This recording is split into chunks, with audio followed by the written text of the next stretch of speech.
Hi everybody, today I'm coming on with a little tutorial on how to make a bow. You can make this bow with or without tails. This is one of the bows I made last night, and I'm going to show you how you can adapt the pattern to make other items from it. If you have any questions about crochet or about something you saw in my tutorials, will you please mention it in the comments? I can come on and I can do a question and answer session. Also, if there's a stitch or something you want to know about in the world of crochet, just ask me and I will try to help. Now, what I'm trying to do is show you how to make small little embellishments that are useful for crafting, for decorating clothes, bags, all that sort of stuff. I'm not focusing on making things like clothes. You won't see me doing your summer wardrobe here or showing you how to make a massive big blanket. I can show you the individual stitch that might make a very nice blanket, but any questions, please put them in the comments and I'll try and sort things out. So I'm going to show you how to do this bow with tails.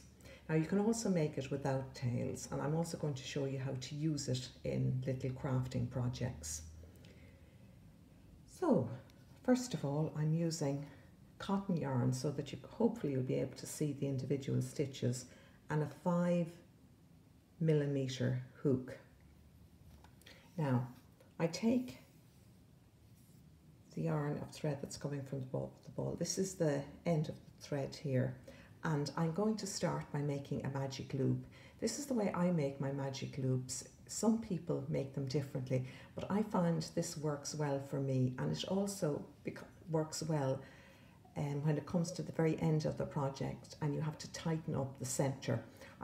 Some people will tell you to make the magic loop by doing something like this, wrapping the yarn several times around your fingers. I only wrap it around about 1.5 times, and I found that it's much easier then for you to pull the hole in the middle of the work closed at the end. And this is helpful for people who might have arthritis or flexibility issues or any problems with their fingers and hands. Anyway, first of all, you get 2 fingers and you take the yarn coming from the ball, this bit here, and you leave an end, leave it long enough so that you will be able to catch it and pull it at the end. And then you wrap it around your fingers roughly 1.5 times. And the end that's coming from the ball, the end you're going to be working with, see, we leave the end dangle down here, this end, put it behind the first strand you made, and you can clasp it down. Then put your hook under the first strand and pull, catch up the back loop and pull it through, and this will make a chain on the loop. This is the start of your crochet, and from then on you just follow whatever the pattern tells you.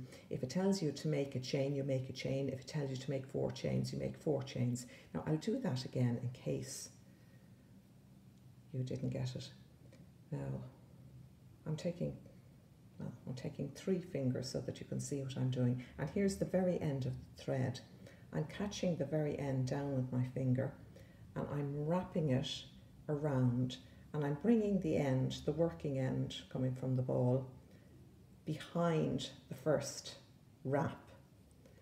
Then I'm putting my hook under the first wrap of thread, grabbing the back end and bringing it through. Then when you take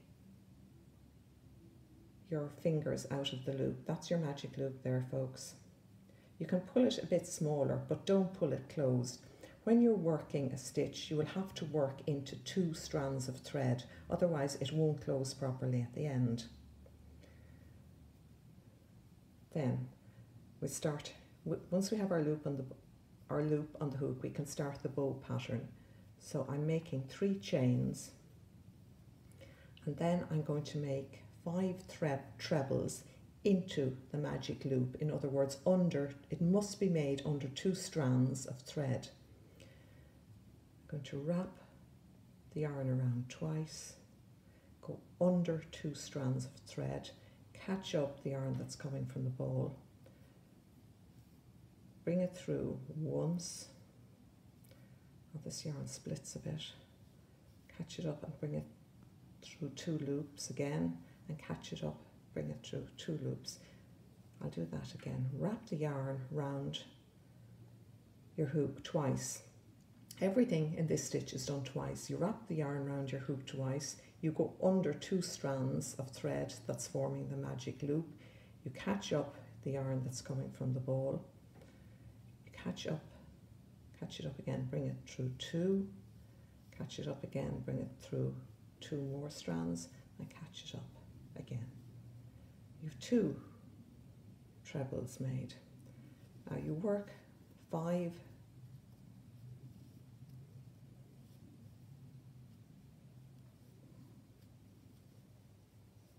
trebles, 5 treble crochets into your magic loop,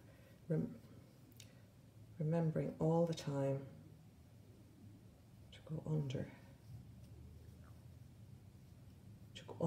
the 2 strands of thread that are forming the magic loop. When you have 5 done, you can take a look at it and decide whether you'd like to do more stitches or less stitches. You can adapt this pattern. You make 3 chains, and then you slip stitch once more. You slip stitch down into the magic loop. You go under the 2 strands of thread, catch up the thread, and draw through the loop that's on the hook. Then you do the same thing all over again for the second part of the bow. 3 chain and 5 treble crochets into and under the magic loop. You can also try doing this with double crochet. You could try making it bigger, doing it with double trebles. It doesn't matter, it's just the basic technique. Well, that's 2.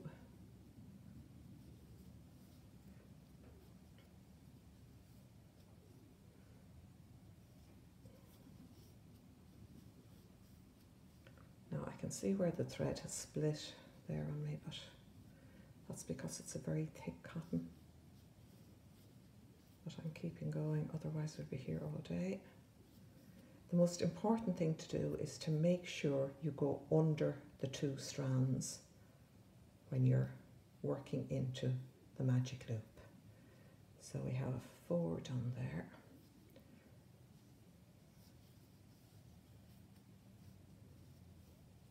We've done our last treble.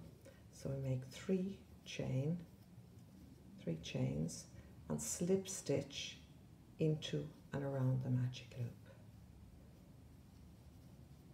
And then you can pull using the end, the loose end. Just pull, you can pull it tight. Sorry. I'm actually crocheting, watching myself on the screen rather than actually doing it, which is a bit tricky. Now, if this 3 chain, if it looks too tight, you can add another chain. If it's too loose and you have a big loop sticking out here, you can just do 2 chain. But basically, that is, I think,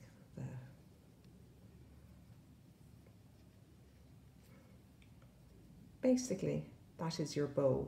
You just take the end of the thread and draw through your loop and darn in the ends and fluff it up a bit, and that's your bow. You can also, if you have loose ends, you can wrap them around the center before you darn in your ends. Just wrap them around the center to make it look like a little hair bow. And when you've all that done, you can use it by, see, adding it to a paper clip and putting a button in the middle.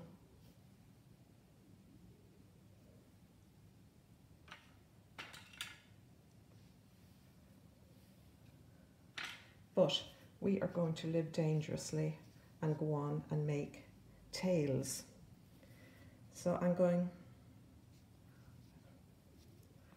opening up the magic loop by putting my hook right into the middle of it and pulling it a bit.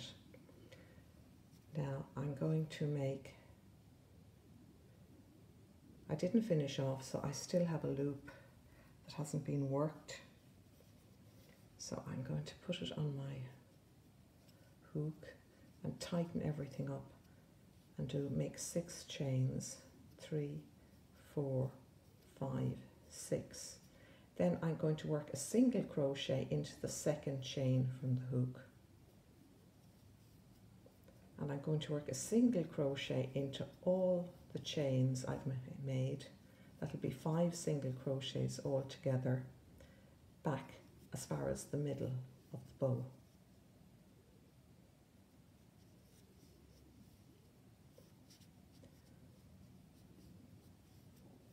Then I'm going to slip stitch into the magic loop. Wait, let's see, did I go around the end of it, or where the end of it is? No, I don't think I did. Make sure I have 2 loops. Slip stitch under them. Sorry about this. It can be a little tricky. I'm going to slip stitch into the center.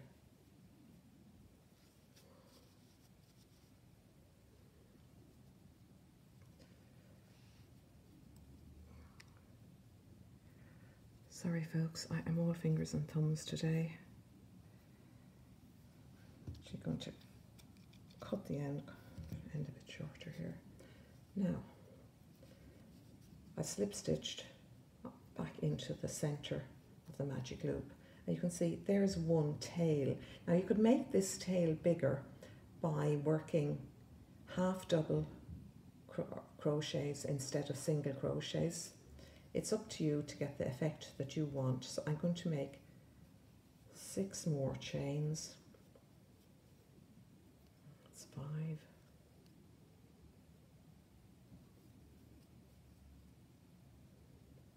And then I'm going to work a single crochet into the second chain from the hook.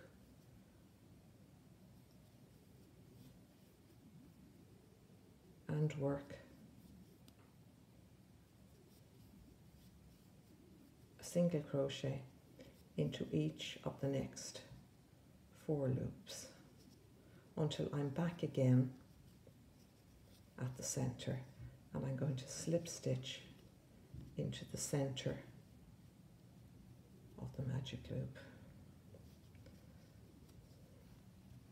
And I'm going to cut the end and draw it through. So here you have 2 ends that you can darn in, and you can pull the first end. You can pull it, once you pull it tight, the center of the bow will close. You can do what I said before about wrapping the yarn, some of the ends of the yarn around the center of the bow, and then darn in these ends. Another thing you could do, you needn't make the 2 tails the same. You could go for a more, uneven look, make one shorter than the other. So that's our finished bow. Just imagine that we've darned in the ends. I know I was all fingers and thumbs during it, but we'll get there in the end. Now what you can do with your bow once you've made it is you can add a button to the center and put it on a paper clip. Put it on a paper clip, just like this one.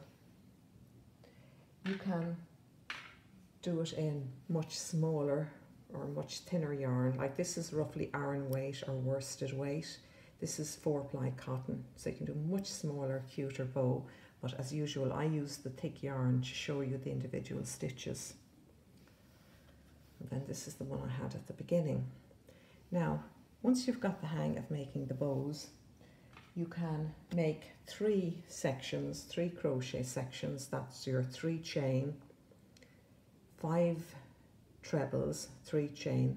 You can do this 3 times and you can turn it into a shamrock, or you can do it 4 times and you can turn it into a 4-leaf clover if you want to make a good look card. Just ideas about how you can play around with the idea of making these. They're like individual petals. You need 2 petals for a bow, 3 petals for the shamrock, 4 petals for a 4-leaf clover, and you could go on and do 5 petals and make a flower. There are 7. You can play around with it. And here's a bow that I fixed to a headband, elastic headband, and you can make these and use them for something like your junk journal. Just imagine this is a junk journal, it's a big pile of paper, and just use them to close your, you know, as a whole handmade embellishment to close your junk journals. You see, I've just sewn around the elastic so that it can move up and down.